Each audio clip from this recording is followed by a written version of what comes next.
పర్సనాలిటీకి తగ్గ క్యారెక్టర్ ఉండాలి. అతని పర్సనాలిటీ తగ్గదేం కదే, కామెడీ పీస్ లాగా. Very bad. నేను ఫీల్ అయ్యేది అది. అతను తగ్గ సినిమా కాదు అది. అతన్ని చాలా బాగా ఎలివేట్ చేయొచ్చు, అతను చాలా బాగా ఎక్స్పాండ్ చేయొచ్చు. అతనికి ఉన్నటువంటి ఫిజికల్ క్యారెక్టర్, మెంటల్ క్యారెక్టర్, అది వినయం ఉన్నవాడు. ఓ సినిమా సౌండ్ ఇంజనీర్, ఇందాక మధ్యాహ్నం కలిశారు, ఆయన చెప్తున్నారు ఎన్టీఆర్ నుంచి ప్రభాస్ దాకా నేను పనిచేశాను, అసలు డౌన్ టు ఎర్త్ ఉండేది ప్రభాస్. అతనికి అసలు కొమ్ములు లేవు, ఏదో ఇంటర్నేషనల్ స్టార్ని అలా ఏమీ లేదు, చాలా హంబుల్ పర్సన్. అలాంటి వాడిని ఎంత బాగా ప్రజెంట్ చేయొచ్చో చెయ్యవలసినంత ప్రజెంట్ చేయలేదు. ఆ విషయంలో నాగశ్విన్ దోషం తప్ప. నాగశ్విన్ ఇంకొకటి ఏమిటంటే, ఏ చాగంటి గారు లాంటి వారితో, ఏ గరికపాటి వారి లాంటి వారితో, సామవేదం లాంటి వారితో కూర్చుని డిస్కస్ చేసి సినిమా నువ్వు సినిమాటిక్గా తీయొచ్చు, కానీ ఆ ప్రజెంటేషన్ ఇంకా బాగుంటే ఎన్నో హృదయాలకి తాకాలి. కేవలం ఇప్పుడు నేను రాత్రి వెళ్ళాను, ప్రభాస్ ఏదన్నా కొట్టినప్పుడు అప్పుడు అరుపులు మెరుపులు తప్ప ఫీల్ లేదు, కూల్ లేదు, టోటల్గా సినిమాలో సోల్ లేదు. ఇప్పుడు 600 కోట్లు అన్నారు, మ్యాక్సిమం ఏఐఏ కదా, రెండోది గ్రీన్. ఇప్పుడు విఠలాచారి గారి లాగా ఆర్ట్ బోర్డులు వేసి అట్టలు పెట్టి అంత కష్టపడాల్సిన పని లేదు కదా. సో టోటల్గా నేను చెప్పేది ఏంటంటే, పురాణాలని అలా స్పృశించాడు అతను. అలాగని సోది పురుషులాగా భయంకరమైన వక్రభాష్యం చేయలేదు, చాలా వినయంగానే డీల్ చేశాడు. ఆ ఓం రౌత్ చాలా లో ప్రొఫైల్లో ఆ సీతాదేవి అక్కడ కూర్చుని రావణాసుడితో తలెత్తి మాట్లాడ్డాలు, అది పక్కా రామాయణ వ్యతిరేకం. అది ఇందులో అంత ఎలాబొరేట్గా ఏమీ మహాభారతాన్ని చూపించలేదు, కానీ అశ్వత్థామని మంచోడు చేశాడు. అదొక్కటి మాట్లాడాలి సార్, అశ్వత్థామ ఎలా అసలు మంచివాడు అవుతాడు అంటే ఇక్కడ నేను చెప్పేది ఏంటంటే, మనం అతని ఆస్పెక్ట్ లో ఆలోచిద్దాం ఒకసారి. ఇప్పుడు సార్ మనం పురాణం గురించి కాదు, అశ్వత్థామ కూడా పశ్చాత్తాపడి మంచోడైతే మంచిదనేటువంటి కాన్సెప్ట్ ని అప్రిషియేట్ చేద్దాం. ఎందుకోసం అంటే, మన ధర్మం ఎప్పుడు ఛాన్స్ ఇస్తూ ఉంటది. రాములు వారి దగ్గరికి వచ్చారు ఎవరో, ఏమండి మీరు ఈ సముద్రం నీళ్ళు నెత్తి మీద పోసేసి ఎక్కడ ధనుష్కోట్లో ఎవరికి, విభీషణుడికి పట్టాభిషేకం చేశారు. లంక అక్కడ ఉంది, ఇక్కడ పట్టాభిషేకం చేశారు, వాడు బతికే ఉన్నాడు. రావణాసుడు బతికున్నప్పుడే విభీషణుని పట్టాభిషేకం చేశారు, తెలుసా మీకు? ప్రమాణ స్వీకారం అయిపోయింది అక్కడ సీఎం ఉండగానే. సో ఎవరో అడిగారు, ఏంటి మీరు ఇక్కడ ప్రమాణ స్వీకారం చేయించారు ఇతనితో, వాడు అక్కడే ఉన్నాడు కదా, ఒకవేళ వాడు వచ్చి మీ కాళ్ళ మీద పడిపోతే, ఎవరు? రావణాసురుడు, అప్పుడు మీ పరిస్థితి ఏంటి కదా? ఎంత పజిలది, ఎంత క్వశ్చన్. అసలు అంత మార్పు ఎక్స్పెక్ట్ చేయం గానీ అసలు ఒకవేళ వస్తే ఈ క్వశ్చన్ రాముల వారిని అడిగారు.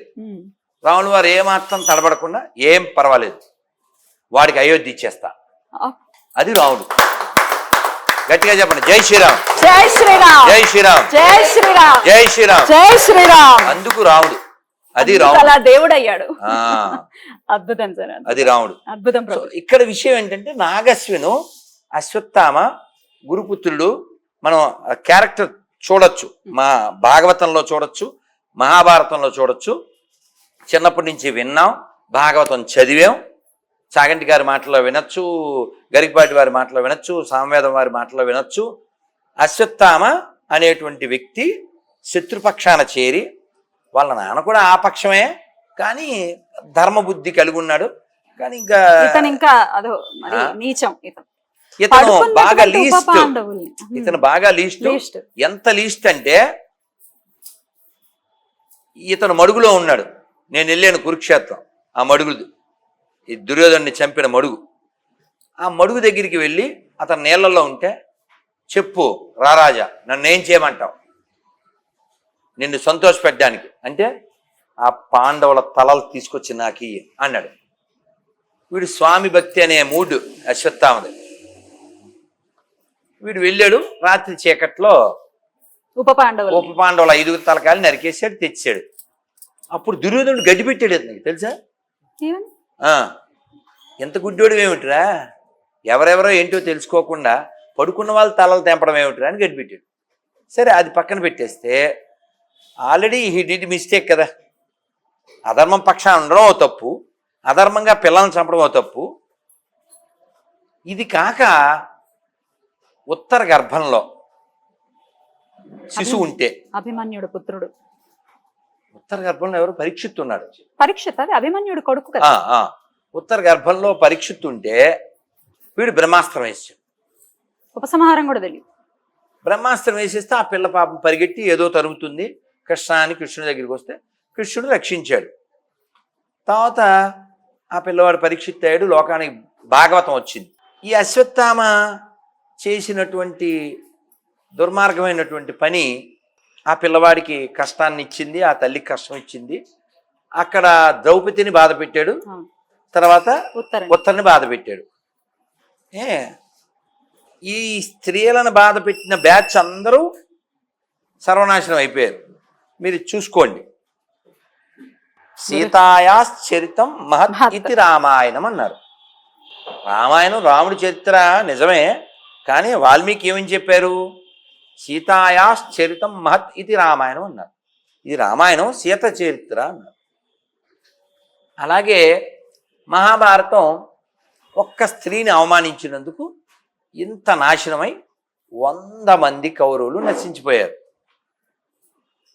వాళ్ళ వంశనాశనం అయిపోయింది. మీరు క్యారెక్టర్స్ చూడండి, చాలా powerful lady characters. Even Gandhari powerful character, Draupadi powerful character, Kunti powerful character. ఇలా చాలా క్యారెక్టర్స్ ఉన్నాయి. ఈ అశ్వత్థామ శత్రుపక్షం వాడు, శత్రువు, నీచమైన పనులు చేసిన వాడు. కేవలము ద్రౌపది ప్రాణభిక్ష పెట్టడం వల్ల బతికున్నాడు అతను. అంతే. గురుపుత్రుణ్ణి అలా చంపటం కరెక్ట్ కాదు. ఆవిడ ఒక తల్లిలా భావించిందండి. నాకు కలిగే బాధ ఇప్పుడు నేను అనుభవిస్తున్నాను, నా పిల్లలు చచ్చిపోయారు కాబట్టి.